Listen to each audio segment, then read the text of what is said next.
Hello guys, എല്ലാവർക്കും സുഖല്ലേ? ആദ്യം തന്നെ എല്ലാവർക്കും എൻ്റെ ഹൃദയം നിറഞ്ഞ ഇൻഡിപെൻഡൻസ് ഡേ വിഷയമാണ്. പിന്നെ അതുപോലെ തന്നെ നമ്മൾ കുഞ്ഞു മക്കൾക്കും നമ്മൾ വലിയവർക്കൊക്കെ കഴിക്കാൻ പറ്റിയ നല്ലൊരു അമൃതപ്പൊടിൻ്റെ റെസിപ്പി ആയിട്ടാണ് വന്നിട്ടുള്ളത്. അപ്പോൾ ഇഷ്ടമായാലും എല്ലാവരും വീഡിയോ ലൈക്ക് ചെയ്യണം കേട്ടോ. ആദ്യം തന്നെ ഒരു പാൻ അടുപ്പത്തേക്ക് വെച്ചിട്ട് അതിലേക്ക് 2 ടേബിൾ സ്പൂൺ നമ്മൾ ഗീ ഇട്ട് കൊടുക്കുന്നുണ്ട്. ഇത് ഗീ ഒന്ന് ചെറുതായി ചൂടായി വന്ന സമയത്ത് നമുക്കിഷ്ടമുള്ള നട്ട്സൊക്കെ ഇതിലേക്ക് ആഡ് ചെയ്ത് കൊടുക്കാം. അണ്ടി മാത്രമേ ഇപ്പോൾ എൻ്റെ കയ്യിലുള്ളൂ, അതുകൊണ്ട് അതിട്ട് കൊടുത്തു. ബദാമും എല്ലാ നട്ട്സുകളും നമുക്കിതിലേക്ക് ആഡ് ചെയ്ത് കൊടുക്കട്ടോ. എന്നിട്ട് ജസ്റ്റ് ഇതൊന്നിങ്ങനെ ഇളക്കി കൊടുത്തിട്ട് ഇതിൻ്റെ കളറൊന്ന് ചേഞ്ച് ആയി വരണം. അങ്ങനെ കളറൊന്ന് ചേഞ്ച് ആയി വരുന്നവരെ നമുക്കിതിങ്ങനെ ഇളക്കിക്കൊണ്ടിരിക്കുക.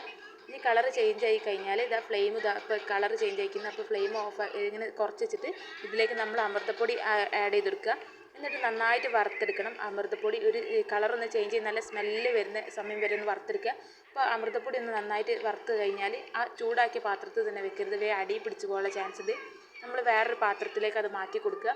അതുപോലെ വേറെ പാത്രത്തിലേക്ക് മാറ്റി കൊടുത്തിട്ട് ഇത് ജസ്റ്റ് ഒന്ന് പരത്തി കൊടുക്കണം. കാരണം വെച്ചാൽ ഇതൊന്ന് വേഗം ചൂട് തണയാൻ വേണ്ടിയിട്ടാണ്. ഇത് ചൂട് തണഞ്ഞതിന് ശേഷം നമുക്കൊരു പാത്രത്തിലേക്ക്, ഒരു നല്ല എയർ ടൈറ്റുള്ള പാത്രത്തിലേക്ക് മാറ്റി വെക്കുക. എന്നിട്ട് രാവിലെ ഉച്ചയ്ക്ക് വൈകുന്നേരം മക്കൾക്ക് എപ്പോഴാണ് നമ്മൾ ഭക്ഷണം കഴിക്കാൻ സമയത്ത് കൊടുക്കാം. വീഡിയോ ഇഷ്ടമാണ് എല്ലാവരും ലൈക്ക് ചെയ്ത് സപ്പോർട്ട് ചെയ്യണം. അപ്പോൾ ഓക്കെ ഫ്രണ്ട്സ്, ടാറ്റാ.